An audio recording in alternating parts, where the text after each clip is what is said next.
Good evening from Hofstra University in Hempstead, New York. I'm Lester Holt, anchor of NBC Nightly News. I want to welcome you to the first presidential debate.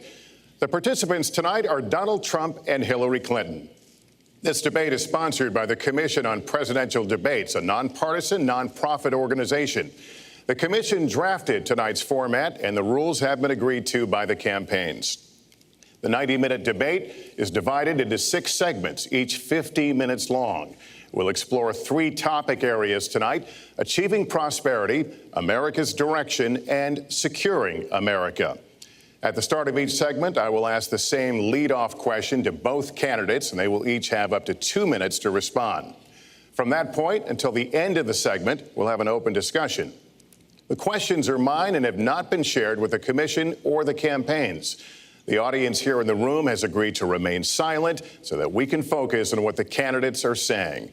I will invite you to applaud, however, at this moment as we welcome the candidates. Democratic nominee for President of the United States, Hilary Clinton, and Republican nominee for President of the United States, Donald J. Trump.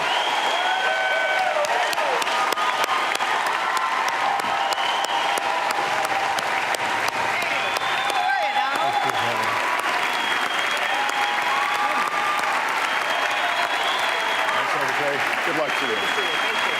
Trump, good luck to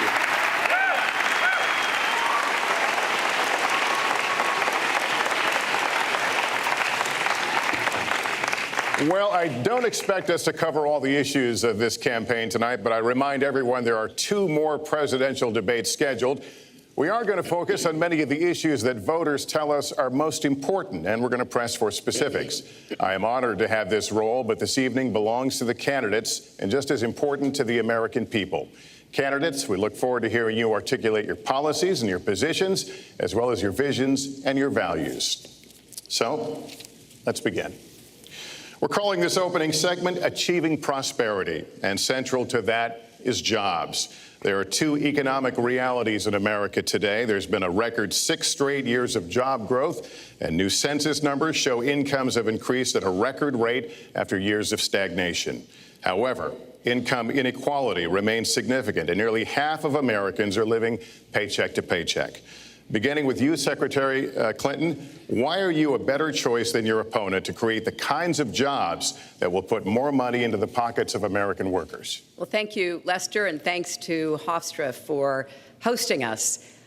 The central question in this election is really what kind of country we want to be and what kind of future we'll build together. Today is my granddaughter's 2nd birthday, so I think about this a lot. First, we have to build an economy that works for everyone, not just those at the top. That means we need new jobs, good jobs, with rising incomes. I want us to invest in you. I want us to invest in your future. That means jobs in infrastructure, in advanced manufacturing, in innovation and technology, clean renewable energy, and small business, because most of the new jobs will come from small business. We also have to make the economy fairer. That starts with raising the national minimum wage and also guarantee, finally, equal pay for women's work. I also want to see more companies do profit sharing. If you help create the profits, you should be able to share in them, not just the executives at the top. And I want us to do more to support people who are struggling to balance family and work. I've heard from so many of you about the difficult choices you face and the stresses that you're under. So let's have paid family leave, earned sick days. Let's be sure we have affordable childcare and debt-free college. How are we going to do it? We're going to do it by having the wealthy pay their fair share and close the corporate loopholes. Finally, we tonight are on the stage together, Donald Trump and I. Donald, it's good to be with you. We're going to have a debate where we are talking about the important issues facing our country. You have to judge us. Who can shoulder the immense, awesome responsibilities of the presidency? Who can put into action the plans that will make your life better? I hope that I will be able to earn your vote on November 8th. Secretary Clinton, thank you. Mr. Trump, the same question to you. It's about putting more money into the pockets of American workers. You have up to 2 minutes. Thank you, Lester. Our jobs are fleeing the country. They're going to Mexico. They're going to many other countries. You look at what China is doing to our country in terms of making our product. They're devaluing their currency, and there's nobody in our government to fight them. And we have a very good fight, and we have a winning fight, because they're using our country as a piggy bank to rebuild China, and many other countries are doing the same thing. So we're losing our good jobs, so many of them. When you look at what's happening in Mexico, a friend of mine who builds plants said it's the eighth wonder of the world. They're building some of the biggest plants anywhere in the world, some of the most sophisticated, some of the best plants. With the United States, as he said, not so much. So Ford is leaving. You see that, their small car division leaving. Thousands of jobs, leaving Michigan, leaving Ohio. They're all leaving, and we can't allow it to happen anymore. As far as child care is concerned and so many other things, I think Hilary and I agree on that. We probably disagree a little bit as to numbers and amounts and what we're going to do, but perhaps we'll be talking about that later. But we have to stop our jobs from being stolen from us. We have to stop our companies from leaving the United States, and with it, firing all of their people. All you have to do is take a look at Carrier Air Conditioning in Indianapolis. They fired 1,400 people. They're going to Mexico. So many, hundreds and hundreds of companies are doing this. We cannot let it happen. Under my plan, I'll be reducing taxes tremendously, from 35% to 15% for companies, small and big businesses. That's going to be a job creator like we haven't seen since Ronald Reagan. It's going to be a beautiful thing to watch. Companies will come, they will build, they will expand, new companies will start, and I look very, very much forward to doing it. We have to renegotiate our trade deals, and we have to stop these countries from stealing our companies and our jobs. Secretary Clinton, would you like to respond? Well, I think that trade is an important issue. Of course, we are 5% of the world's population. We have to trade with the other 95%. And we need to have smart, fair trade deals. We also, though, need to have a tax system that rewards work and not just financial transactions. And the kind of plan that Donald has put forth would be trickle-down economics all over again. In fact, it would be the most extreme version, the biggest tax cuts for the top percent of the people in this country than we've ever had. I call it trumped up trickle down, because that's exactly what it would be. That is not how we grow the economy. We just have a different view about what's best for growing the economy, how we make investments that will actually produce jobs and rising incomes. I think we come at it from somewhat different perspectives. I understand that. You know, Donald was very fortunate in his life, and that's all to his benefit. He started his business with $14 million borrowed from his father, and he really believes that the more you help wealthy people, the better off we'll be, and that everything will work out from there. I don't buy that. I have a different experience. My father was a small businessman. He worked really hard. He printed drapery fabrics on long tables where he pulled out those fabrics, and he went down with a silk screen and dumped the paint in and took the squeegee and kept going.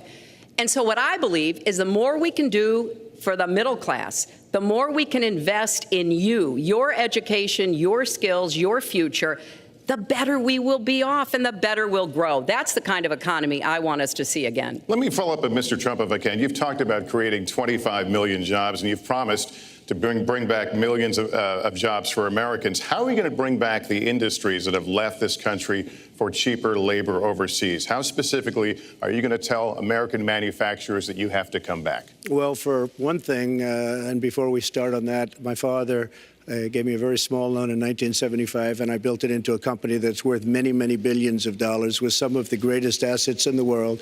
And I say that only because that's the kind of thinking that our country needs. Our country's in deep trouble. We don't know what we're doing when it comes to devaluations, and all of these countries all over the world, especially China, they're the best ever at it. What they're doing to us is a very, very sad thing. So we have to do that. We have to renegotiate our trade deals. And Lester, they're taking our jobs, they're giving incentives, they're doing things that, frankly, we don't do. Let me give you the example of Mexico. They have a VAT tax. We're in a different system. When we sell into Mexico, there's a tax. When they sell in automatic, 16% approximately. When they sell into us, there's no tax. It's a defective agreement. It's been defective for a long time, many years, but the politicians haven't done anything about it. Now, in all fairness to Secretary Clinton, yes, is that okay? Good. I want you to be very happy. It's very important to me. But in all fairness to Secretary Clinton, when she started talking about this, it was really very recently. She's been doing this for 30 years. And why hasn't she made the agreements better? The NAFTA agreement is defective just because of the tax and many other reasons, but just because of the fact. Let me interrupt just a moment. Secretary Clinton and others, politicians, should have been doing this for years, not right now because of the fact that we've created a movement. They should have been doing this for years. What's happened to our jobs and our country and our economy generally is, look, we owe $20 trillion. We cannot do it any longer, Lester. Back to the question, though, how do you specifically bring back jobs, American manufacturers? How do you make them bring the jobs back? Well, the first thing you do is don't let the jobs leave. The companies are leaving. I could name, there are thousands of them. They're leaving, and they're leaving in bigger numbers than ever. And what you do is you say, fine, you want to go to Mexico or some other country, good luck. We wish you a lot of luck. But if you think you're going to make your air conditioners or your cars or your cookies or whatever you make and bring them into our country without a tax, you're wrong. And once you say you're going to have to tax them coming in, and our politicians never do this because they have special interests, and the special interests want those companies to leave because in many cases they own the companies. So what I'm saying is we can stop them from leaving. We have to stop them from leaving, and that's a big, big factor. Let me let Secretary Clinton get in there. Let's stop for a second and remember where we were 8 years ago. We had the worst financial crisis, the Great Recession, the worst since the 1930s. That was in large part because of tax policies that slashed taxes on the wealthy, failed to invest in the middle class, took their eyes off of Wall Street, and created a perfect storm.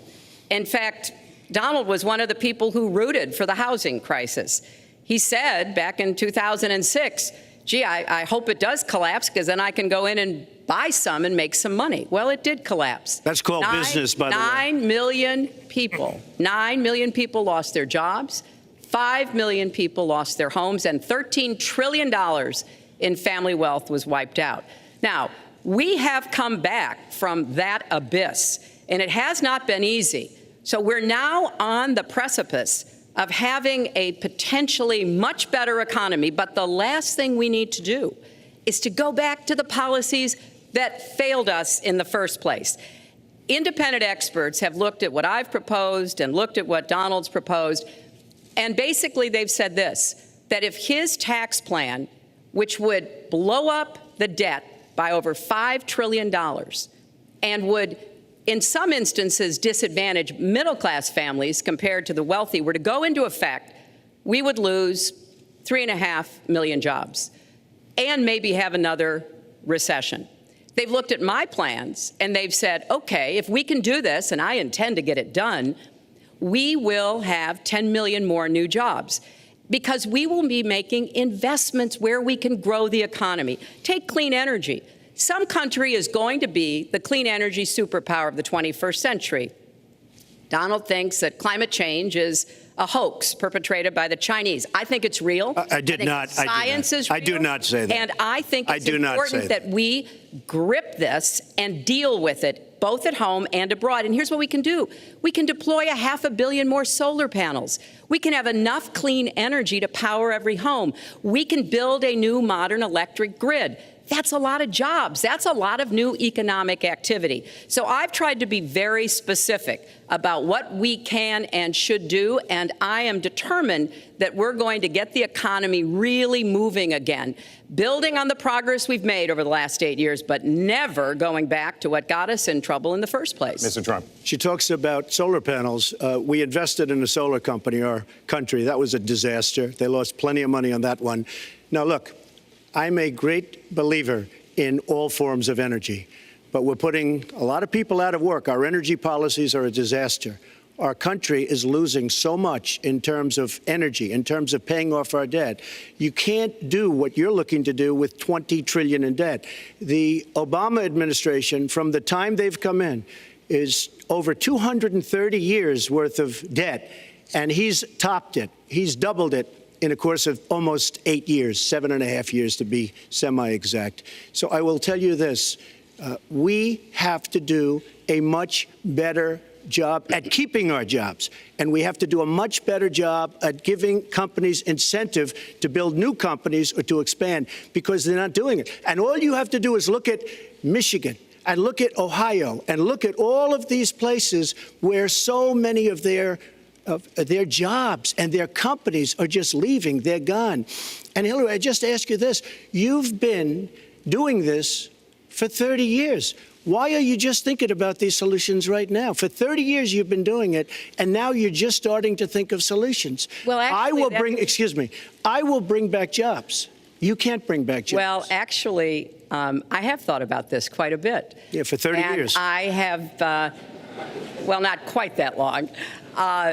I think my husband did a pretty good job in the 1990s. I think a lot about what worked and how we can make it work again. Well, he approved 3 million NAFTA. new jobs, he approved a balanced NAFTA, budget, which is the single worst trade deal ever approved in this country. Incomes went up for everybody. Manufacturing jobs went up also in the 1990s, if we're actually going to look at the facts. When I was in the Senate, I had a number of trade deals that came before me, and I held them all to the same test. Will they create jobs in America? Will they raise incomes in America? And are they good for our national security? Some of them I voted for. The biggest one, a multinational one known as CAFTA, I voted against. And because I hold the same standards as I look at all of these trade deals. But let's not assume that trade is the only challenge we have in the economy. I think it is a part of it, and I've said what I'm going to do. I'm going to have a special prosecutor. We're going to enforce the trade deals we have, and we're going to hold people accountable. When I was Secretary of State, we actually increased American exports globally 30%. We increased them to China 50%. So I know how to really work to get new jobs and to get exports that help to create more new jobs. Well, you haven't done it in 30 years or 26 years. Well, any number you I've want been to a senator, You Donald, haven't done it. And you haven't I done have it. been a Secretary of State, and I have Your done husband signed a lot. NAFTA, which was one of the worst things that ever happened to the manufacturing industry. That is your opinion. You go to New England, you go to Ohio, Pennsylvania, you go anywhere you want, Secretary Clinton, and you will see devastation where manufacturing is down 30, 40, sometimes 50%. NAFTA is the worst trade deal maybe ever signed anywhere, but certainly ever signed in this country. And now you want to approve Trans-Pacific Partnership. You were totally in favor of it. Then you heard what I was saying, how bad it is, and you said, I can't win that debate. But you know that if you did win, you would approve that, and that will be almost as bad as NAFTA. Nothing will ever top NAFTA. That is just not accurate. I was against it once it was finally negotiated and the terms were laid out. I wrote about that in... You called it the gold standard. Well, I hope... You called it the gold standard of trade deals. You said it's the finest deal you've ever seen. No. And then you heard what I said about it, and all of a sudden you were against it. Well, Donald, I know you live in your own reality, but that is not the facts. The facts are, I did say I hoped it would be a good deal, but when it was negotiated, which I was not responsible for, I concluded it wasn't. I wrote about that. So is it President Obama's fault? Is it President Obama's fault? Even announced. Look, there are Secretary, is it President Obama's fault? There are because he's pushing it. There are different views about what's good for our country, our economy, and our leadership in the world. And I think it's important to look at what we need to do to get the economy going again. That's why I said new jobs with rising incomes, investments, not in more tax cuts that would add $5 trillion to the debt. But you have no plan. Oh, I do. Secretary, in fact, you have no plan. A book about it. It's called Stronger Together. You can pick it up tomorrow. That's about all you... Folks, at the bookstore or at an airport near you. We're going to move to... But it's because I see this. We need to have strong growth, fair growth, sustained growth. We also have to look at how we help families balance the responsibilities at home and the responsibilities at business. So we have a very robust set of plans, and people who have looked at both of our plans have concluded that mine would create 10 million jobs and yours would lose us 3.5 million jobs and explode You are going to approve one of the biggest tax cuts in history. You are going to approve one of the biggest tax increases in history. you are going to drive business out. Your regulations are a disaster, and you're going to increase regulations all over the place. And by the way, my tax cut is the biggest since Ronald Reagan. I'm very proud of it. It will create tremendous numbers of new jobs. But regulations, you are going to regulate these businesses out of existence. When I go around, Lester, I tell you this, I've been all over. And when I go around, despite the tax cut, the things that business and people like the most is the fact that I'm cutting regulation. You have regulations on top of regulations, and new companies cannot form, and old companies are going out of business, and you want to increase the regulations and make them even worse. I'm going to cut regulations, but I'm going to cut taxes big league, and you're going to raise taxes big league. End of story. Let me get you to pause right there, because we're going to move into the next segment. We're going to talk taxes. That can't be left Please to stand. Take 30 seconds. I kind of assumed that there would be a lot of these charges and claims. And so Facts. We have taken the homepage of my website, hillaryclinton.com, and we've turned it into a fact checker. So if you want to see in real time what the facts are, please go and take a look. And take a look at mine also, and you'll see. Not add a penny to the debt. And your plans would add $5 trillion to the debt. What I have proposed would cut regulations and streamline them for small businesses. What I have proposed would be paid for by raising taxes on the wealthy, because they have made all the gains in the economy. And I think it's time that the wealthy and corporations paid their fair share to support this country. Well, you just opened the next segment. Well, look, could I just finish? I think I should. I'm going to give you a chance right here. And you take a look at her website. She's going to raise taxes $1.3 trillion. Mr. Trump, and look at her website. You know what? It's no different than this. She's telling us how to fight ISIS. Just go to her website. She tells you how to fight ISIS on her website. I don't think General Douglas MacArthur would like that too much. The next segment, we're continuing the subject of... Well, at least I have a plan to fight ISIS. No, you're telling the enemy everything you want to do. No, we're not. See, you're telling the enemy everything you want to do. No wonder you've been fighting. No wonder you've been fighting ISIS your entire adult life. Folks, go to the fact checkers. Get to work. You are unpacking a lot here, and we're still in the issue of achieving prosperity. And I want to talk about taxes. The fundamental difference between the two of you concerns the wealthy. Secretary Clinton, you're calling for a tax increase in the wealthiest Americans. I'd like you to further defend that. And Mr. Trump, you're calling for tax cuts for the wealthy. I'd like you to defend that. And this next 2-minute answer goes to you, Mr. Trump. Well, I'm really calling for major jobs, because the wealthy are going to create tremendous jobs. They're going to expand their companies. They're going to do a tremendous job. I'm getting rid of the carried interest provision. And if you really look, it's not a tax. It's really not a great thing for the wealthy. It's a great thing for the middle class. It's a great thing for companies to expand.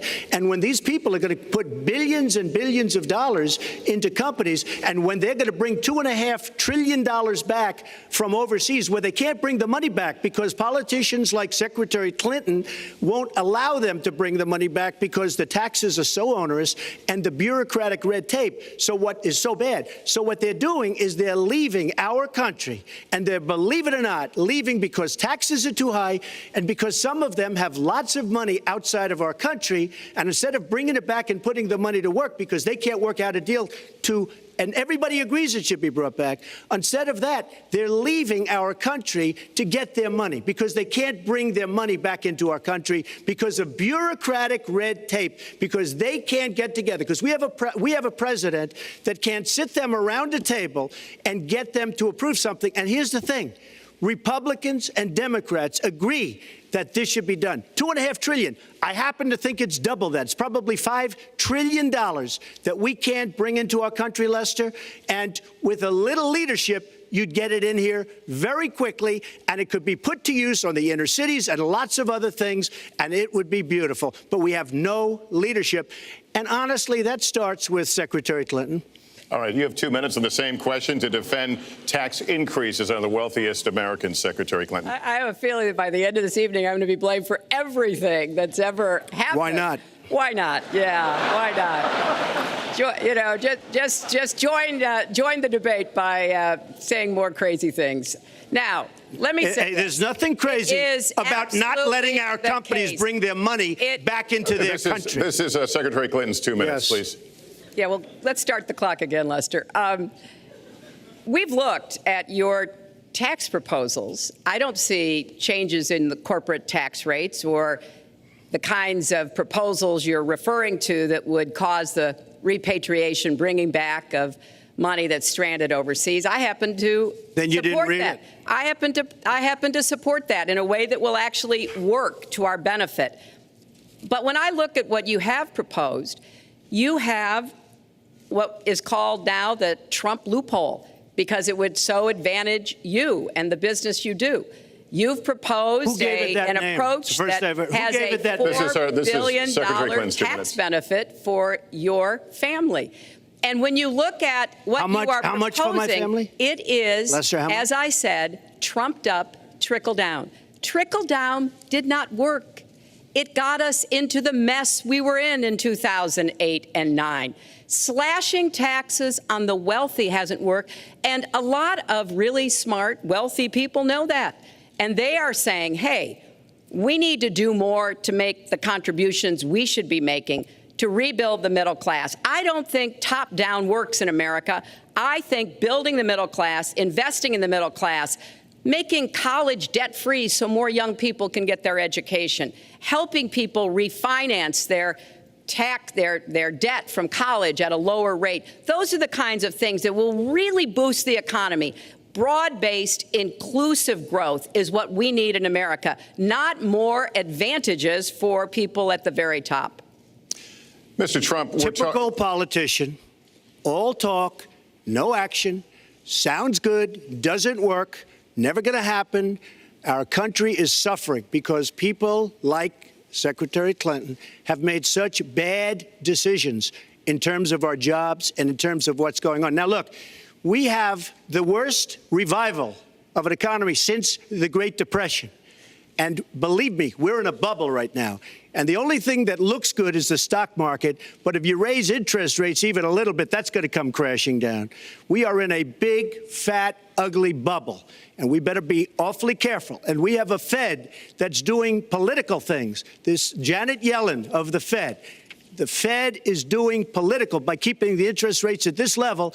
And believe me, the day Obama goes off and he leaves and he goes out to the golf course for the rest of his life to play golf, when they raise interest rates, you're going to see some very bad things happen because the Fed is not doing their job. The Fed is being more political than Secretary Clinton. Mr. Trump, we're talking about the burden that Americans have to pay, yet you have not released your tax returns. And the reason nominees have released their returns for decades is that voters will know if their potential president owes money to, who he owes it to, and any business conflicts. Don't Americans have a right to know if there are any conflicts of interest? I don't mind releasing. I'm under a routine audit, and it'll be released. And as soon as the audit's finished, it'll be released. But you will learn more about Donald Trump by going down to the federal elections, where I filed a 104-page, essentially financial statement of sorts, the forms that they have. It shows income. In fact, the income, I just looked today, the income is filed at $694 million for this past year. $694 million. If you would have told me I was going to make that 15 or 20 years ago, I would have been very surprised. But that's the kind of thinking that our country needs. When we have a country that's doing so badly, that's being ripped off by every single country in the world, it's the kind of thinking that our country needs because everybody, Lester, we have a trade deficit with all of the countries that we do business with of almost $800 billion a year. You know what that is? That means who's negotiating these trade deals? We have people that are political hacks negotiating our trade deals. The IRS has an audit of your taxes.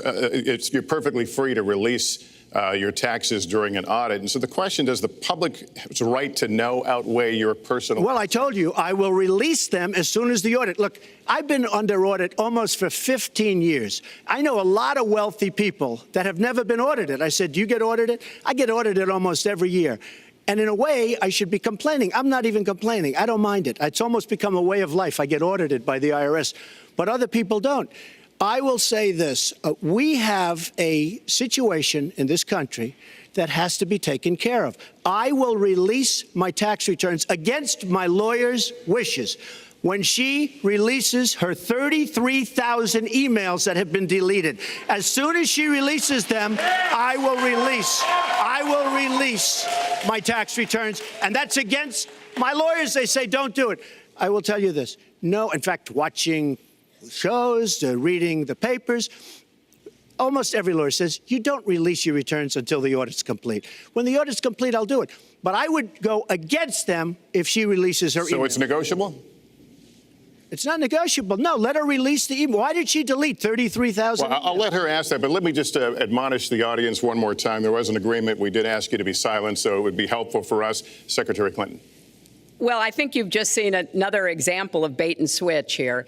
For 40 years, everyone running for president has released their tax returns. You can go and see nearly, I think, 39, 40 years of our tax returns, but everyone has done it.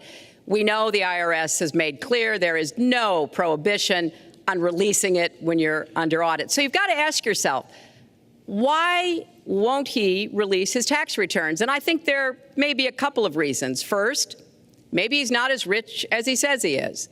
Second, maybe he's not as charitable as he claims to be. Third, we don't know all of his business dealings, but we have been told through investigative reporting that he owes about $650 million to Wall Street and foreign banks. Or maybe he doesn't want the American people, all of you watching tonight, to know that he's paid nothing in federal taxes, because the only years that anybody's ever seen were a couple of years when he had to turn them over to state authorities when he was trying to get a casino license, and they showed he didn't pay any federal income tax. So if he's paid zero, that means zero for troops, zero for vets, zero for schools or health. And I think probably he's not all that enthusiastic about having the rest of our country see what the real reasons are, because it must be something really important, even terrible, that he's trying to hide. And the financial disclosure statement, they don't give you the tax rate. They don't give you all the details that tax returns would. And it just seems to me that this is something that the American people deserve to see. And I have no reason to believe that he's ever going to release his tax returns, because there's something he's hiding. And we'll guess. We'll keep guessing at what it might be that he's hiding. But I think the question is, were he ever to get near the White House, what would be those conflicts? Who does he owe money to?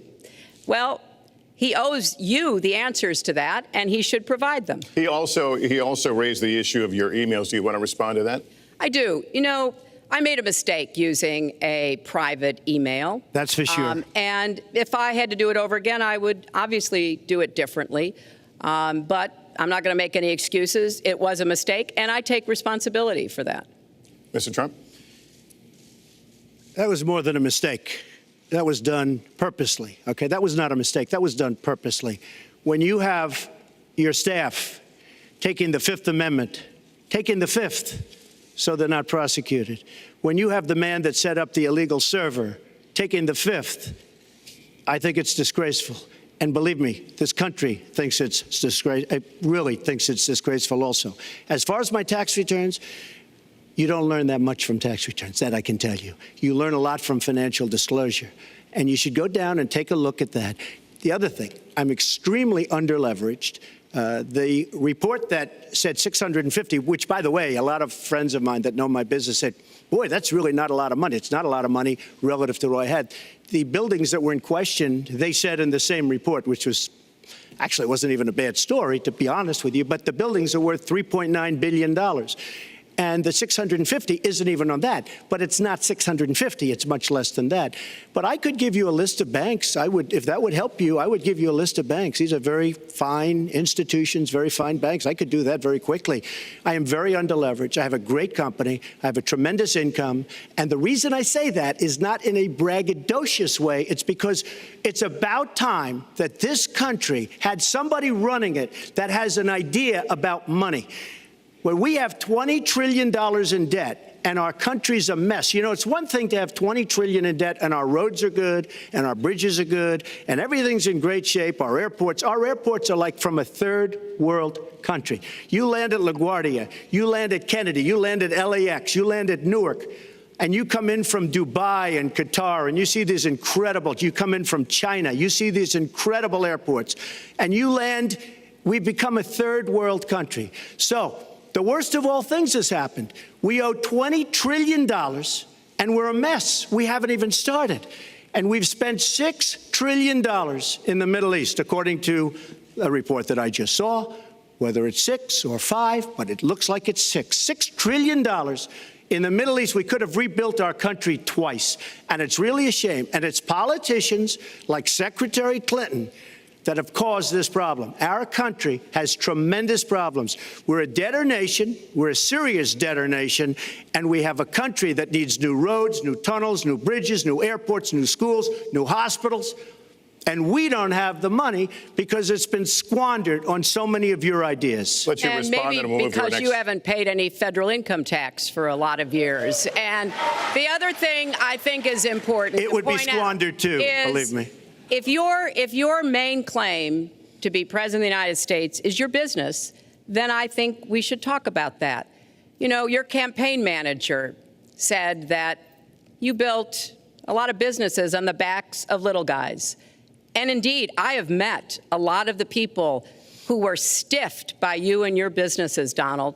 I've met dishwashers, painters, architects, glass installers, marble installers, drapery installers, like my dad was, who you refused to pay when they finished the work that you asked them to do. We have an architect in the audience who designed one of your clubhouses at one of your golf courses.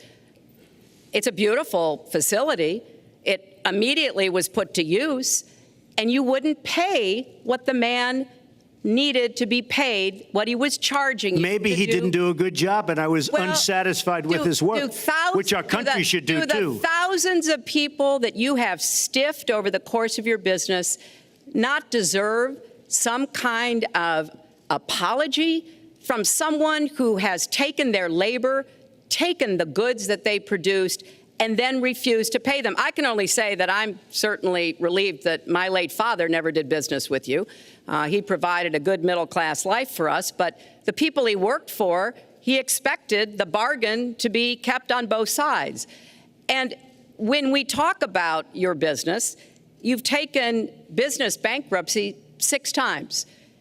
There are a lot of great business people that have never taken bankruptcy once. You call yourself the king of debt. You talk about leverage. You even at one time suggested that you would try to negotiate down the national debt of the United States. Well, sometimes there's not a direct transfer of skills from business to government, but sometimes what happened in business would be really bad for government. Let's let Mr. And Trump we need to be very clear about that. Look, it's all words, it's all sound bites. I built an unbelievable company, some of the greatest assets anywhere in the world, real estate assets anywhere in the world, beyond the United States, in Europe, lots of different places. It's an unbelievable company. But on occasion, 4 times, we used certain laws that are there. And when Secretary Clinton talks about people that didn't get paid, first of all, they did get paid a lot, but taking advantage of the laws of the nation. Now, if you want to change the laws, you've been there a long time, change the laws. But I take advantage of the laws of the nation because I'm running a company. My obligation right now is to do well for myself, my family, my employees, for my companies. And that's what I do. But what she doesn't say is the tens of thousands of people that are unbelievably happy and that love me. I'll give you an example. We're just opening up on Pennsylvania Avenue, right next to the White House. So if I don't get there one way, I'm going to get to Pennsylvania Avenue another. But we're opening the old post office. Under budget, ahead of schedule, saved tremendous money. I'm a year ahead of schedule. And that's what this country should be doing. We build roads and they cost 2 and 3 and 4 times what they're supposed to cost. We buy products for our military and they come in at costs that are so far above what they were supposed to be because we don't have people that know what they're doing. When we look at the budget is bad to a large extent because we have people that have no idea as to what to do and how to buy. The Trump International is way under budget and way ahead of schedule, and we should be able to do that for our country. Well, we're well behind schedule, so I want to move to our next segment. We move into our next segment talking about America's direction, and let's start by talking about race. The share of Americans who say race relations are bad in this country is the highest it's been in decades, much of it amplified by shootings of African Americans by police, as we've seen recently in Charlotte and Tulsa. Race has been a big issue in this campaign, and one of you is going to have to bridge a very wide and bitter gap. So how do you heal the divide? Secretary Clinton, you get 2 minutes on this. Well, you're right. Race remains a significant challenge in our country. Unfortunately, race still determines too much, often determines where people live, determines what kind of education in their public schools they can get, and yes, it determines how they're treated in the criminal justice system. We've just seen those 2 tragic examples in both Tulsa and Charlotte. And we've got to do several things at the same time. We have to restore trust between communities and the police. We have to work to make sure that our police are using the best training, the best techniques, that they're well prepared to use force only when necessary. Everyone should be respected by the law, and everyone should respect the law. Right now, that's not the case in a lot of our neighborhoods. So I have, ever since the first day of my campaign, called for criminal justice reform. I've laid out a platform that I think would begin to remedy some of the problems we have in the criminal justice system. But we also have to recognize, in addition to the challenges that we face with policing, there are so many good, brave police officers who equally want reform. So we have to bring communities together in order to begin working on that as a mutual goal. And we've got to get guns out of the hands of people who should not have them. The gun epidemic is the leading cause of death of young African American men, more than the next 9 causes put together. So we have to do 2 things, as I said. We have to restore trust. We have to work with the police. We have to make sure they respect the communities and the communities respect them.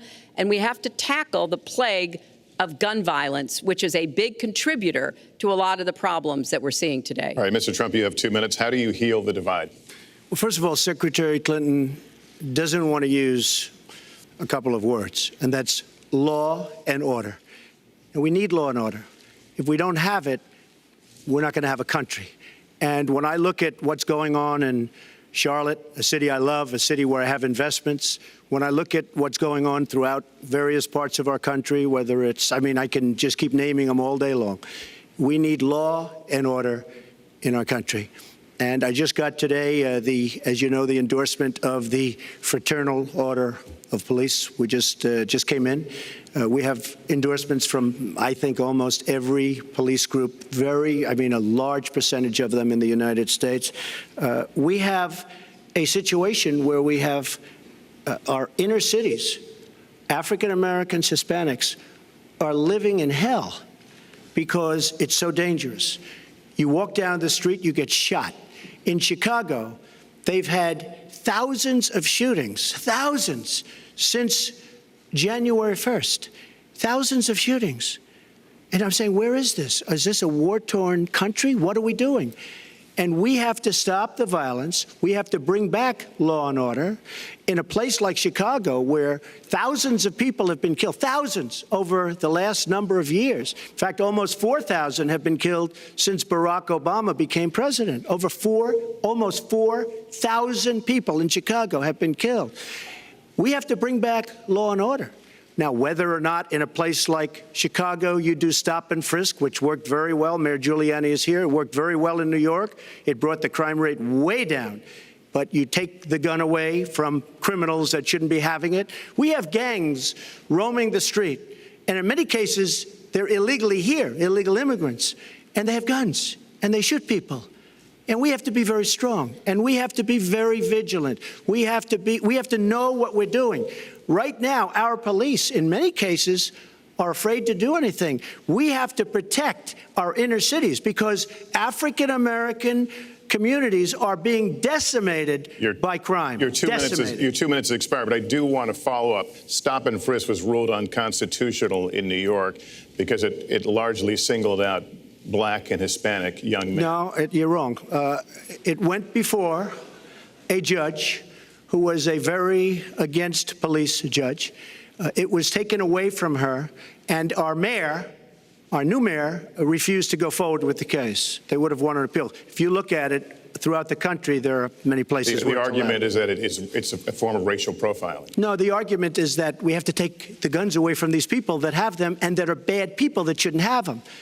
These are felons. These are people that are bad people that shouldn't be. When you have 3,000 shootings in Chicago from January 1st, when you have 4,000 people killed in Chicago by guns from the beginning of the presidency of Barack Obama, his hometown, you have to have stop and frisk. You need more police. You need a better community relation. You don't have good community relations in Chicago. It's terrible. I have property there. It's terrible what's going on in Chicago. But when you look, and Chicago's not the only, you go to Ferguson, you go to so many different places. You need better relationships. I agree with Secretary Clinton on this. You need better relationships between the communities and the police, because in some cases it's not good. But you look at Dallas, where the relationships were really studied. The relationships were really a beautiful thing.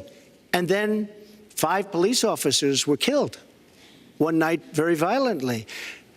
So there's some bad things going on, some really bad things. Secretary Clinton, but we need, Lester, we need law and order. And we need law and order in the inner cities, because the people that are most affected by what's happening are African-American and Hispanic people. And it's very unfair to them what our politicians are allowing to happen. Secretary Clinton. Well, I've heard Donald say this at his rallies, and it's really unfortunate that he paints such a dire, negative picture of Black communities in our country. Ugh. You know, the vibrancy of the Black church, the Black businesses that employ so many people, the opportunities that so many families are working to provide for their kids. There's a lot that we should be proud of and we should be supporting and lifting up. But we do always have to make sure we keep people safe. There are the right ways of doing it, and then there are ways that are ineffective. Stop and frisk was found to be unconstitutional, and in part because it was ineffective. It did not do what it needed to do. Now, I believe in community policing, and in fact, violent crime is 1/2 of what it was in 1991. Property crime is down 40%. We just don't want to see it creep back up. We've had 25 years of very good cooperation, but there were some problems, some unintended consequences. Too many young African-American and Latino men ended up in jail for nonviolent offenses, and it's just a fact that if you're a young African-American man and you do the same thing as a young white man, you are more likely to be arrested, charged, convicted, and incarcerated. So we've got to address the systemic racism in our criminal justice system. We cannot just say law and order. We have to say we have to come forward with a plan that is going to divert people from the criminal justice system, deal with mandatory minimum sentences, which have put too many people away for too long for doing too little. We need to have more second chance programs. I'm glad that we're ending private prisons in the federal system. I want to see them ended in the state system. You shouldn't have a profit motivation to fill prison cells with young Americans. So there are some positive ways we can work on this. And I believe strongly that common sense gun safety measures would assist us right now. And this is something Donald has supported along with the gun lobby. Right now, we've got too many military-style weapons on the streets. In a lot of places, our police are outgunned. We need comprehensive background checks, and we need to keep guns out of the hands of those who will do harm. And we finally need to pass a prohibition on anyone who's on the terrorist watch list from being able to buy a gun in our country. If you're too dangerous to fly, you are too dangerous to buy a gun. So there are things we can do, and we ought to do it in a bipartisan way. Secretary Clinton, last week you said we've got to do everything possible to improve policing, to go right at implicit bias. Do you believe that police are implicitly biased against black people? Lester, I think implicit bias is a problem for everyone, not just police. I think, unfortunately, too many of us in our great country jump to conclusions about each other. And therefore, I think we need all of us to be asking hard questions about, why am I feeling this way? But when it comes to policing, since it can have literally fatal consequences, I have said in my first budget we would put money into that budget to help us deal with implicit bias by retraining a lot of our police officers. I met with a group of very distinguished, experienced police chiefs a few weeks ago. They admit it's an issue. They've got a lot of concerns. Mental health is one of the biggest concerns because now police are having to handle a lot of really difficult mental health problems on the street. They want support. They want more training. They want more assistance. And I think the federal government could be in a position where we would offer and provide that. I'd like to respond. Please. First of all, I agree, and a lot of people, even within my own party, want to give certain rights to people on watch lists and no-fly lists. I agree with you. When a person is on a watch list or a no-fly list, and I have the endorsement of the NRA, which I'm very proud of. These are very, very good people, and they're protecting the Second Amendment. But I think we have to look very strongly at no-fly lists and watch lists. And when people are on there, even if they shouldn't be on there, we'll help them. We'll help them legally. We'll help them get off. But I tend to agree with that quite strongly. I do want to bring up the fact that you were the one that brought up the word super predator about young black youth. And that's a term that I think was it's been horribly met, as you know. I think you've apologized for it. But I think it was a terrible thing to say. And when it comes to stop and frisk, you're talking about taking guns away. Well, I'm talking about taking guns away from gangs and people that use them. And I really don't think you disagree with me on this, if you want to know the truth. I think maybe there's a political reason why you can't say it, but I really don't believe. In New York City, stop and frisk, we had 2,200 murders, and stop and frisk brought it down to 500 murders. 500 murders is a lot of murders. Hard to believe. 500 is supposed to be good. But we went from 2,200 to 500, and it was continued on by Mayor Bloomberg, and it was terminated by current mayor.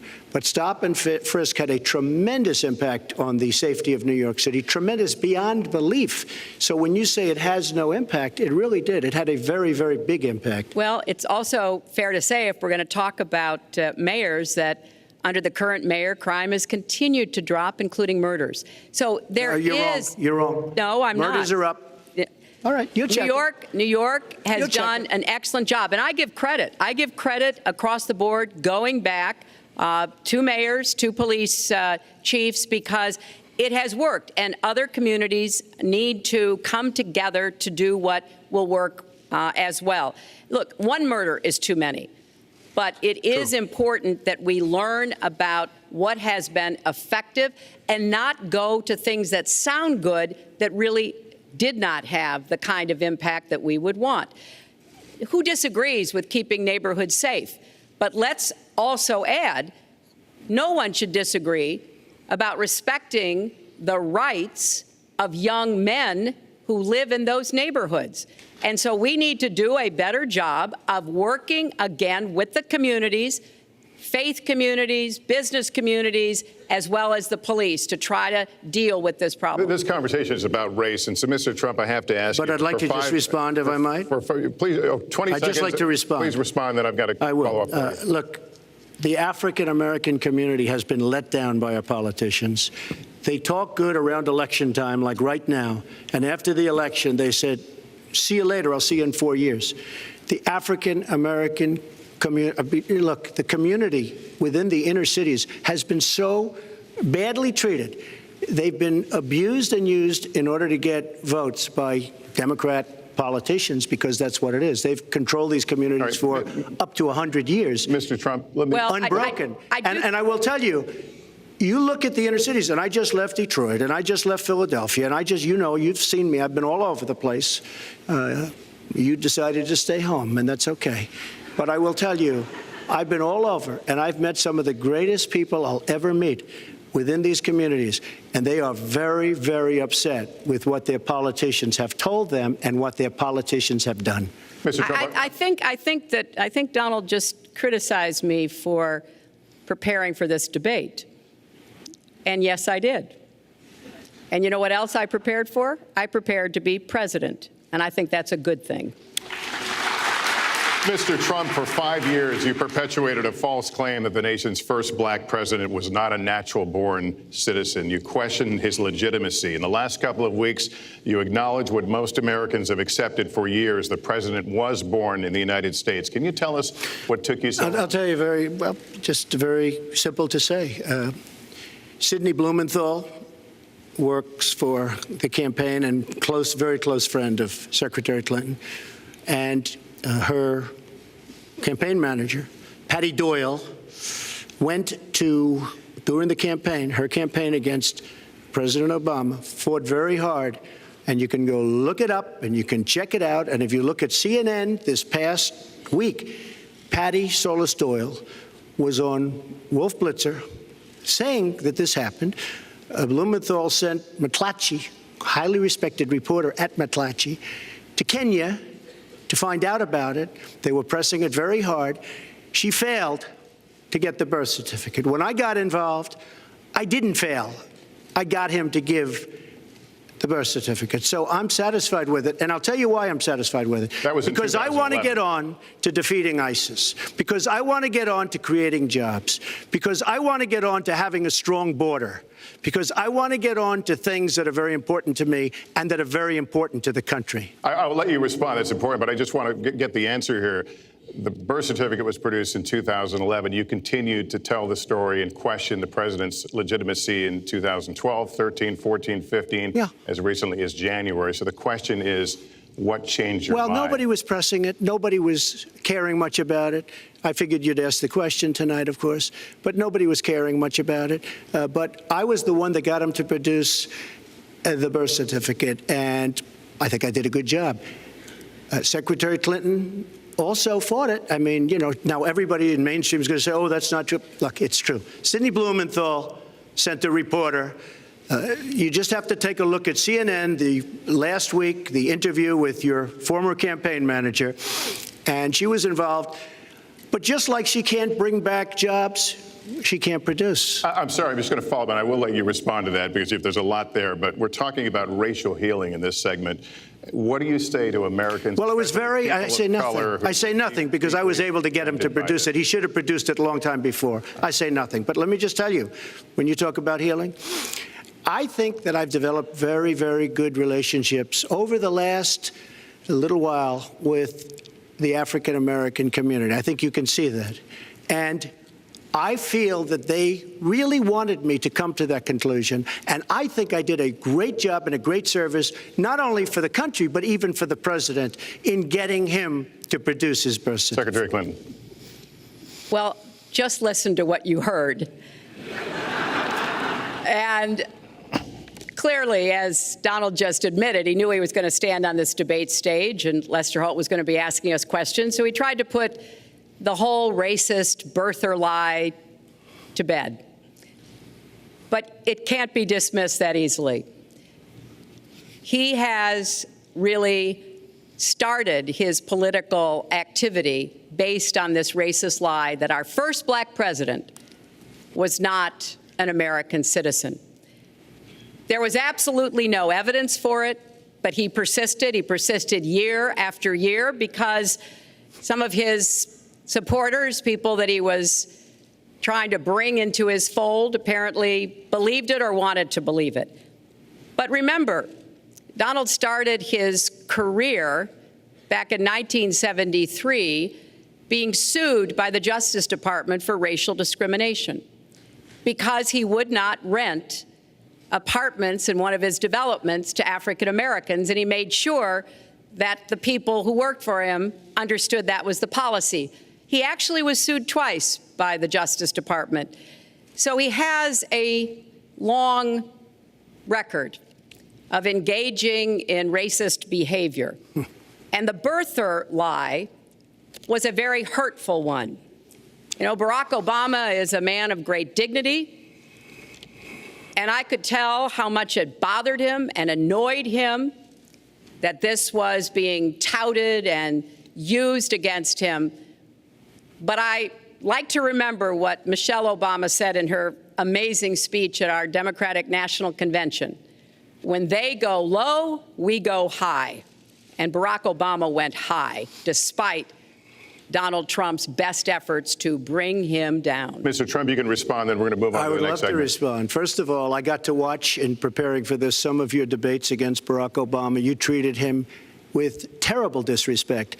And I watched the way you talk now about how lovely everything is and how wonderful you are. It doesn't work that way. You were after him. You were trying to. You even sent out, or your campaign sent out, pictures of him in a certain garb, very famous pictures. I don't think you can deny that. But just last week, your campaign manager said it was true. So when you try to act holier than thou, it really doesn't work. It really doesn't. Now, as far as the lawsuit, yes, when I was very young, I went into my father's company, had a real estate company in Brooklyn and Queens, and we, along with many, many other companies throughout the country, it was a federal lawsuit, were sued. We settled the suit with no admission of guilt. It was very easy to do, but they sued many people. I notice you bring that up a lot, and I also noticed the very nasty commercials that you do on me in so many different ways, which I don't do on you. Maybe I'm trying to save the money, but frankly, I look at that and I say, isn't that amazing? Because I settled that lawsuit with no admission of guilt, but that was a lawsuit brought against many real estate firms, and it's just one of those things. I'll go on one step further. In Palm Beach, Florida, tough community, a brilliant community, a wealthy community, probably the wealthiest community there is in the world. I opened a club and really got great credit for it. No discrimination against African Americans, against Muslims, against anybody. And it's a tremendously successful club, and I'm so glad I did it. And I have been given great credit for what I did, and I'm very, very proud of it. And that's the way I feel. That is the true way I feel. Our next segment is called Securing America. We want to start with a 21st century war happening every day in this country. Our institutions are under cyber attack, and our secrets are being stolen. So my question is, who's behind it, and how do we fight it? Secretary Clinton, this answer goes to you. Well, I think cybersecurity, cyber warfare will be one of the biggest challenges facing the next president, because clearly we're facing at this point two different kinds of adversaries. There are the independent hacking groups that do it mostly for commercial reasons, to try to steal information that they then can use to make money. But increasingly, we are seeing cyber attacks coming from states, organs of states. The most recent and troubling of these has been Russia. There's no doubt now that Russia has used cyber attacks against all kinds of organizations in our country, and I am deeply concerned about this. I know Donald's very praiseworthy of Vladimir Putin, but Putin is playing a really tough, long game here. And one of the things he's done is to let loose cyber attackers to hack into government files, to hack into personal files, hack into the Democratic National Committee. And we recently have learned that, that this is one of their preferred methods of trying to wreak havoc and collect information. We need to make it very clear, whether it's Russia, China, Iran, or anybody else, the United States has much greater capacity, and we are not going to sit idly by and permit state actors to go after our information, our private sector information or our public sector information. And we're going to have to make it clear that we don't want to use the kinds of tools that we have. We don't want to engage in a different kind of warfare, but we will defend the citizens of this country. And the Russians need to understand that. I think they've been treating it as almost a probing. How far would we go? How much would we do? And that's why I was so shocked when Donald publicly invited Putin to hack into Americans. That is just unacceptable. It's one of the reasons why 50 national security officials who served in Republican administration have said that Donald is unfit to be the commander-in-chief. It's comments like that that really worry people who understand the threats that we face. Mr. Trump, you have 2 minutes in the same question. Who's behind it and how do we fight it? I do want to say that I was just endorsed, and more are coming next week. It'll be over 200 admirals, many of them are here, admirals and generals endorsed me to lead this country. That just happened, and many more are coming, and I'm very proud of it. In addition, I was just endorsed by ICE. They've never endorsed anybody before on immigration. I was just endorsed by ICE. I was just recently endorsed 16,500 Border Patrol agents. So when Secretary Clinton talks about this, I mean, I'll take the admirals and I'll take the generals any day over the political hacks that I see that have led our country so brilliantly over the last 10 years with their knowledge, okay? Because look at the mess that we're in. Look at the mess that we're in. As far as the cyber, I agree to parts of what Secretary Clinton said. We should be better than anybody else, and perhaps we're not. I don't think anybody knows it was Russia that broke into the DNC. She's saying Russia, Russia, Russia, but maybe it was. I mean, it could be Russia, but it could also be China. It could also be lots of other people. It also could be somebody sitting on their bed that weighs 400 pounds, okay? You don't know who broke in to DNC, but what did we learn with DNC? We learned that Bernie Sanders was taken advantage of by your people, by Debbie Wasserman Schultz. Look what happened to her. But Bernie Sanders was taken advantage of. That's what we learned. Now, whether that was Russia, whether that was China, whether it was another country, we don't know. Because the truth is, under President Obama, we've lost control of things that we used to have control over. We came in with the Internet. We came up with the Internet. And I think Secretary Clinton and myself would agree very much when you look at what ISIS is doing with the Internet, they're beating us at our own game, ISIS. So we have to get very, very tough on cyber and cyber warfare. It is a huge problem. I have a son. He's 10 years old. He has computers. He is so good with these computers. It's unbelievable. The security aspect of cyber is very, very tough, and maybe it's hardly doable. But I will say we are not doing the job we should be doing. But that's true throughout our whole governmental society.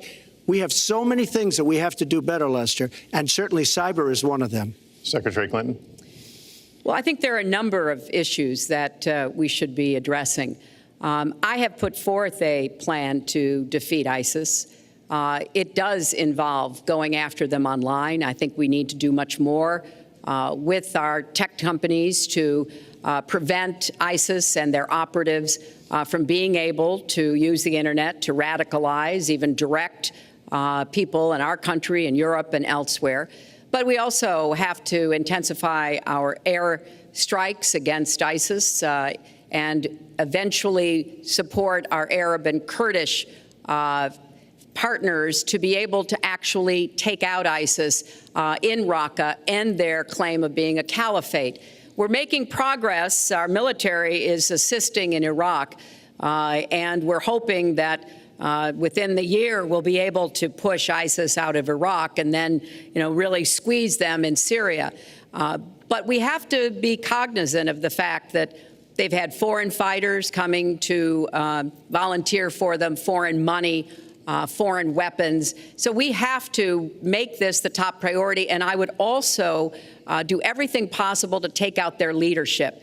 I was involved in a number of efforts to take out al-Qaeda leadership when I was Secretary of State, including, of course, taking out bin Laden. And I think we need to go after Baghdadi as well, make that one of our organizing principles, because we've got to defeat ISIS, and we've got to do everything we can to disrupt their propaganda efforts online. You mentioned ISIS, and we think of ISIS certainly as over there, but there are American citizens who have been inspired to commit acts of terror on American soil. The latest incident, of course, the bombings we just saw in New York and New Jersey, the knife attack at a mall in Minnesota, and the last year, deadly attacks in San Bernardino and Orlando. I'll ask this to both of you. Tell us specifically how you would prevent homegrown attacks by American citizens, Mr. Trump. Well, first I have to say one thing, very important. Secretary Clinton is talking about taking out ISIS. We will take out ISIS. Well, President Obama and Secretary Clinton created a vacuum the way they got out of Iraq, because they got out, they shouldn't have been in, but once they got in, the way they got out was a disaster, and ISIS was formed. So she talks about taking them out. She's been doing it a long time. She's been trying to take them out for a long time. But they wouldn't have even been formed if they left some troops behind, like 10,000 or maybe something more than that. And then you wouldn't have had them.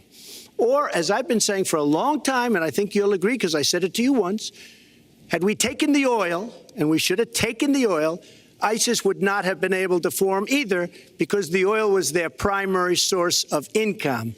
And now they have the oil all over the place, including the oil, a lot of the oil in Libya, which was another one of her disasters. Secretary Clinton. Well, I hope the fact checkers are turning up the volume and really working hard. Donald supported the invasion of Iraq. Wrong. That is absolutely wrong. Proved over and over again. Wrong. He actually advocated for the actions we took in Libya and urged that Gaddafi be taken out after actually doing some business with him one time. But the larger point, he says this constantly, is George W. Bush made the agreement about when American troops would leave Iraq, not Barack Obama. And the only way that American troops could have stayed in Iraq is to get an agreement from the then Iraqi government that would have protected our troops. And the Iraqi government would not give that. But let's talk about the question you asked, Lester. The question you asked is, what do we do here in the United States? That's the most important part of this. How do we prevent attacks? How do we protect our people? And I think we've got to have an intelligence surge where we are looking for every scrap of information. I was so proud of law enforcement in New York, in Minnesota, in New Jersey. You know, they responded so quickly, so professionally to the attacks that occurred by Rahami. And they brought him down. And we may find out more information because he is still alive, which may prove to be an intelligence benefit. So we've got to do everything we can to vacuum up intelligence from Europe, from the Middle East.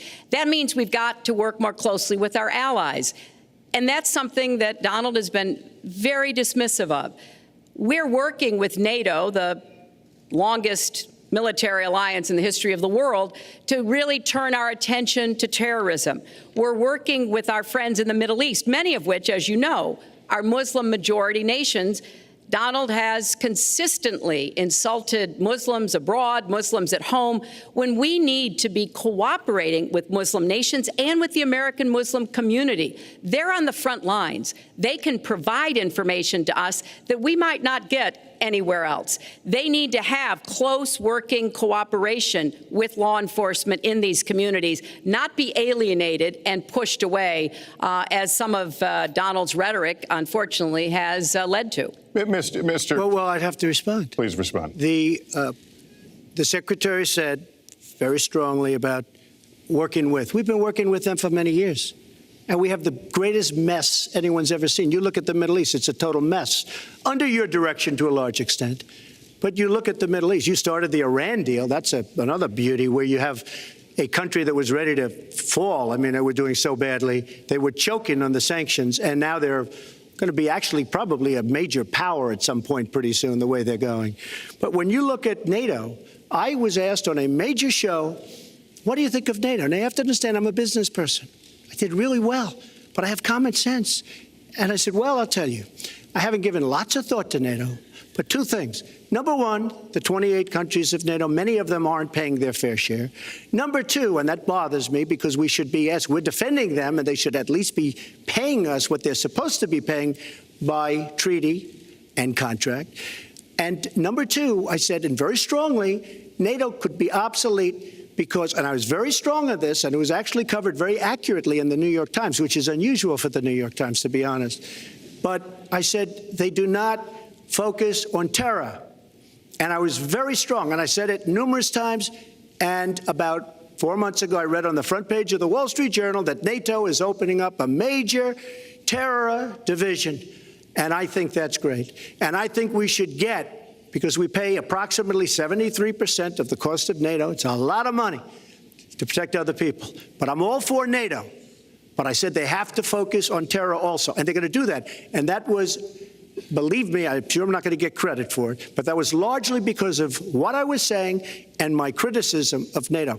I think we have to get NATO to go into the Middle East with us, in addition to surrounding nations, and we have to knock the hell out of ISIS, and we have to do it fast. When ISIS formed in this vacuum created by Barack Obama and Secretary Clinton, and believe me, you were the ones that took out the troops. Not only that, you named the day. They couldn't believe it. They sat back probably and said, I can't believe it. They said, no, wait a minute. We've covered when they formed, this is something that never should have happened. It should have never happened. Now, you're talking about taking out ISIS, but you were there and you were Secretary of State when it was a little infant. Now it's in over 30 countries. And you're going to stop them? I don't think so. Mr. Trump, a lot of these are judgment questions. You had supported the war in Iraq before the invasion. What makes your judgment? I did not support the war in Iraq. 2002. That is a mainstream media nonsense put out by her because she, frankly, I think the best person in her campaign is mainstream media. My question is, since you would you like to hear? Why is your I was against the war. Wait a minute. I was against the war in Iraq, just so you put it out. The record shows otherwise. The record does not show that. Why is your judgment The record shows that I'm right. When I did an interview with Howard Stern, very lightly, first time anyone's asked me that, I said, very lightly, I don't know, maybe, who knows, essentially. I then did an interview with Neil Cavuto. We talked about the economy is more important. I then spoke to Sean Hannity, which everybody refuses to call Sean Hannity. I had numerous conversations with Sean Hannity at Fox, and Sean Hannity said, and he called me the other day, and I spoke to him about it. He said, you were totally against the war, because he was for the war. Why is your judgment better than... And that was before the war started. Sean Hannity said very strongly to me and other people, he's willing to say, but nobody wants to call him, I was against the war. He said, you used to have fights with me because Sean was in favor of the war. And I understand that side also, not very much, because we should have never been there.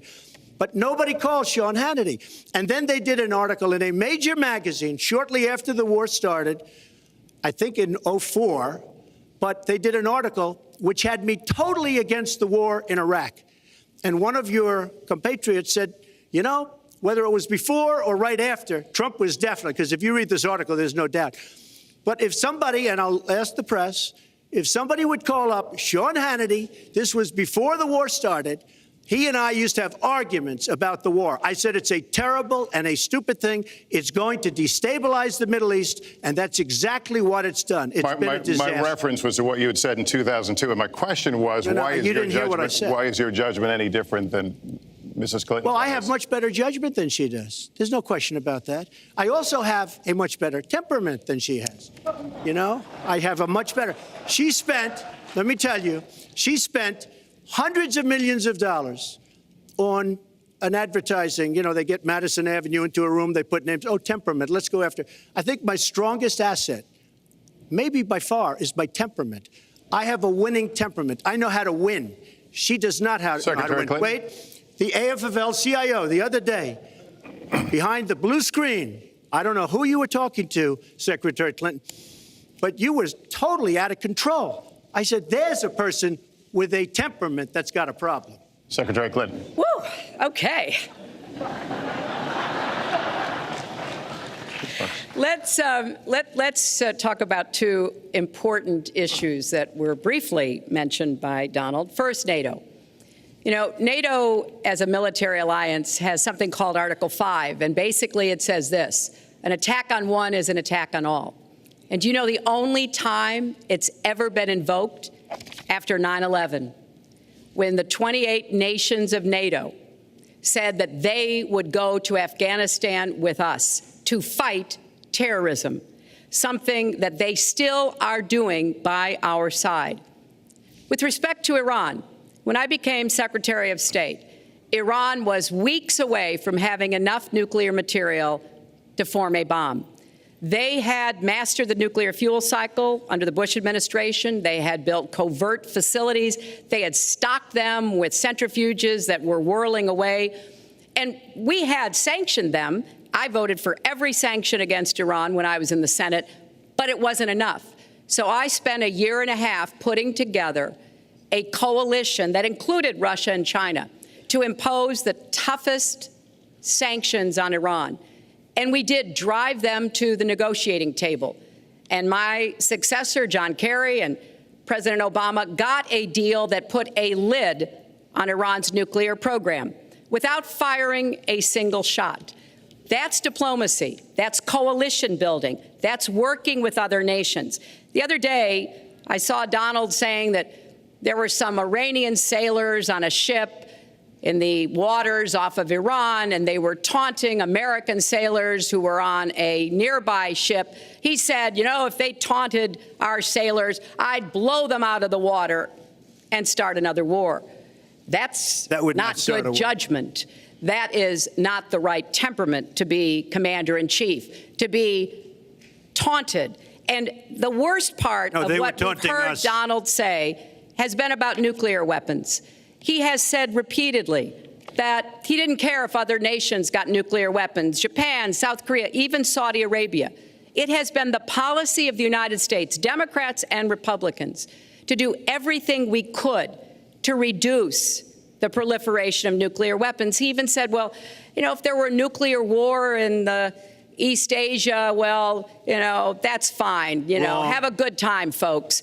And in fact, his cavalier attitude about nuclear weapons is so deeply troubling. That is the #1 threat we face in the world, and it becomes particularly threatening if terrorists ever get their hands on any nuclear material. So a man who can be provoked by a tweet should not have his fingers anywhere near the nuclear codes, as far as I think anyone with any sense about this should be concerned. That line's getting a little bit old, I must say. Listen, it's a good one, though. I would like to, well describes the problem. It's not an accurate one at all. It's not an accurate one. So I just want to give a lot of things, and just to respond, I agree with her on one thing. The single greatest problem the world has is nuclear armament, nuclear weapons, not global warming like you think and your president thinks. Nuclear is the single greatest threat. Just to go down the list, we defend Japan, we defend Germany, we defend South Korea, we defend Saudi Arabia, we defend countries. They do not pay us what they should be paying us because we are providing tremendous service and we're losing a fortune. That's why we're losing. We lose on everything. I say, who makes these? We lose on everything. Well, I said that it's very possible that if they don't pay a fair share, because this isn't 40 years ago where we could do what we're doing. We can't defend Japan, a behemoth selling us cars by the million. We need to move on. Wait, but it's very important. All I said was they may have to defend themselves or they have to help us out. We're a country that owes $20 trillion. They have to help us out. As far as the nuclear is concerned, I agree. It is the single greatest threat that this country has. Which leads my next question as we enter our last segment here still on the subject of securing America. On nuclear weapons, President Obama reportedly considered changing the nation's longstanding policy on first use. Do you support the current policy? Mr. Trump, you have 2 minutes on that. Well, I have to say that, for what Secretary Clinton was saying about nuclear with Russia, She's very cavalier in the way she talks about various countries. But Russia's been expanding. They have a much newer capability than we do. We have not been updating from the new standpoint. I looked the other night, I was seeing B-52s. They're old enough that your father, your grandfather could be flying them. We are not keeping up with other countries. I would like everybody to end it, just get rid of it. But I would certainly not do first strike. I think that once the nuclear alternative happens, it's over. At the same time, we have to be prepared. I can't take anything off the table because you look at some of these countries. You look at North Korea. We're doing nothing there. China should solve that problem for us. China should go into North Korea. China is totally powerful as it relates to North Korea. And by the way, another one powerful is the worst deal I think I've ever seen negotiated that you started is the Iran deal. Iran is one of their biggest trading partners. Iran has power over North Korea. And when they made that horrible deal with Iran, they should have included the fact that they do something with respect to North Korea. And they should have done something with respect to Yemen and all these other places. And when asked to Secretary Kerry, why didn't you do that? Why didn't you add other things into the deal? One of the great giveaways of all time, including $400 million in cash. Nobody's ever seen that before. That turned out to be wrong. It was actually $1.7 billion in cash. Obviously, I guess, for the hostages, it certainly looks that way. So you say to yourself, why didn't they make the right deal? This is one of the worst deals ever made by any country in history. The deal with Iran will lead to nuclear problems. All they have to do is sit back 10 years, and they don't have to do much, and they're going to end up getting nuclear. I met with Bibi Netanyahu the other day. Believe me, he is not a happy camper. All right, Mrs. Clinton, Secretary Clinton, you have 2 minutes. Let me start by saying words matter. Words matter when you run for president, and they really matter when you are president. And I want to reassure our allies in Japan and South Korea and elsewhere that we have mutual defense treaties, and we will honor them. It is essential that America's word be good. And so I know that this campaign has caused some questioning and some worries on the part of many leaders across the globe. I've talked with a number of them. But I want to, on behalf of myself, and I think on behalf of a majority of the American people, say that, our word is good. It's also important that we look at the entire global situation. There's no doubt that we have other problems with Iran, but personally, I'd rather deal with the other problems having put that lid on their nuclear program than still to be facing that. And Donald never tells you what he would do. Would he have started a war? Would he have bombed Iran? If he's going to criticize a deal that has been very successful in giving us access to Iranian facilities that we never had before, then he should tell us what his alternative would be. But it's like his plan to defeat ISIS. He says it's a secret plan, but the only secret is that he has no plan. So we need to be more precise in how we talk about these issues. People around the world follow our presidential campaigns so closely, trying to get hints about what we will do. Can they rely on us? Are we going to lead the world with strength and in accordance with our values? That's what I intend to do. I intend to be a leader of our country that people can count on, both here at home and around the world, to make decisions that will further peace and prosperity, but also stand up to bullies, whether they're abroad or at home. We cannot let those who would try to destabilize the world, to interfere with American interests and security, to be given any opportunities at all. Is expired. Lester, one thing I'd like to say. Very quickly. I will go very quickly, but I will tell you that Hilary will tell you to go to her website and read all about how to defeat ISIS, which she could have defeated by never having it, get going in the first place. Right now, it's getting tougher and tougher to defeat them because they're in more and more places, more and more states, more and more nations. Mr. Trump. And it's a big problem. And as far as Japan is concerned, I want to help all of our allies. But we are losing billions and billions of dollars. We cannot be the policeman of the world. We cannot protect countries all over the world where they're not paying us what we need. We have just a few final questions. She doesn't say that because she's got no business ability. We need heart. We need a lot of things. But you have to have some basic ability. And sadly, she doesn't have that. All of the things that she's talking about could have been taken care of during the last 10 years, let's say, while she had great power.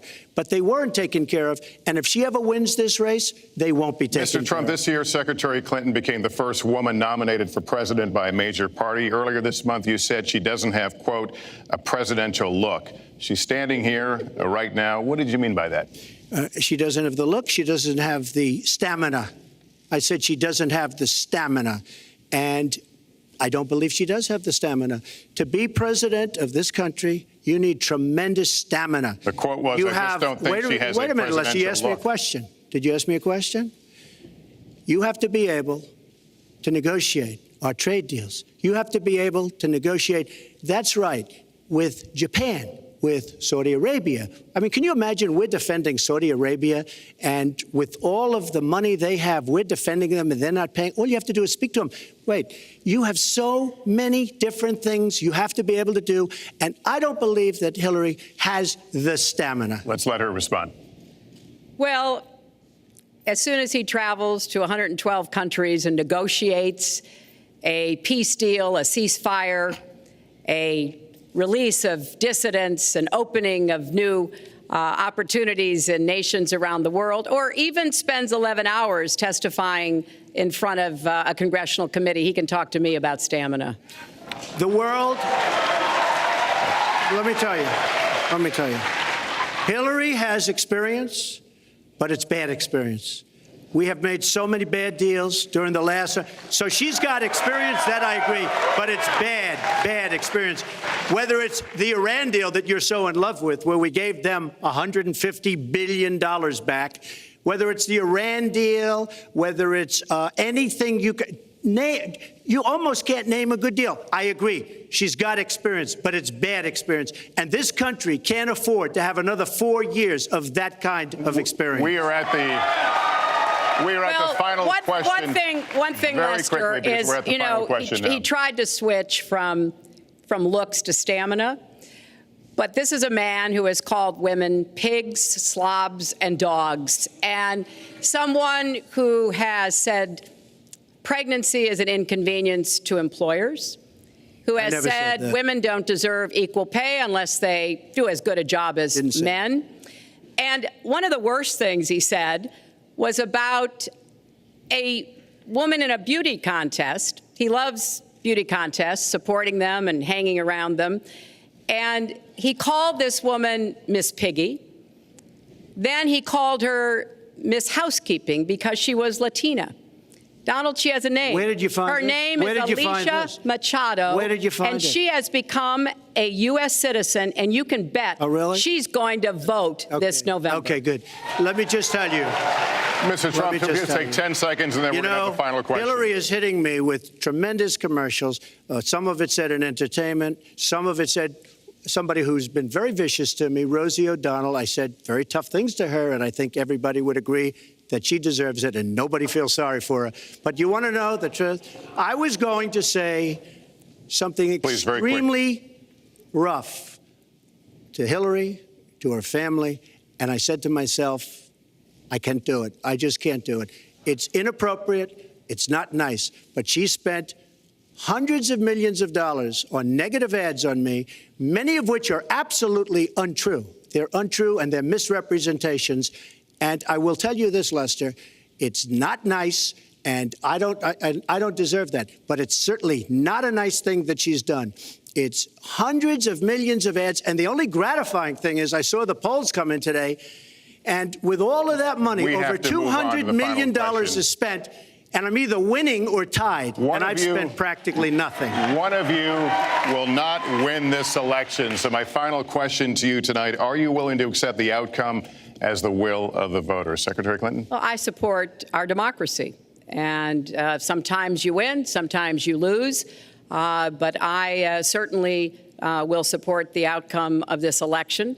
And I know Donald's trying very hard to plant doubts about it, but I hope the people out there understand this election's really up to you. It's not about us so much as it is about you and your families and the kind of country and future you want. So I sure hope you will get out and vote as though your future depended on it, because I think it does. Mr. Trump, very quickly, the same question. Will you accept the outcome as the will of the voters? I want to make America great again. We are a nation that is seriously troubled. We're losing our jobs. People are pouring into our country. The other day, we were deporting 800 people, and perhaps they passed the wrong button, they pressed the wrong button, or perhaps, worse than that, it was corruption. But these people that we were going to deport for good reason ended up becoming citizens. And it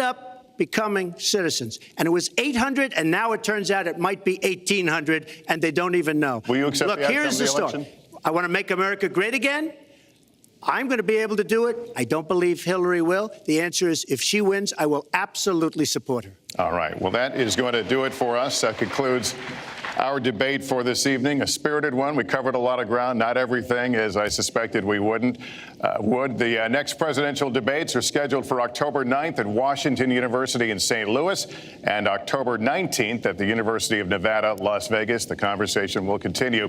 A reminder, the vice presidential debate is scheduled for October 4th at Longwood University in Farmville, Virginia. My thanks to Hillary Clinton and to Donald Trump and to Hofstra University for hosting us tonight. Good night, everyone. Woo!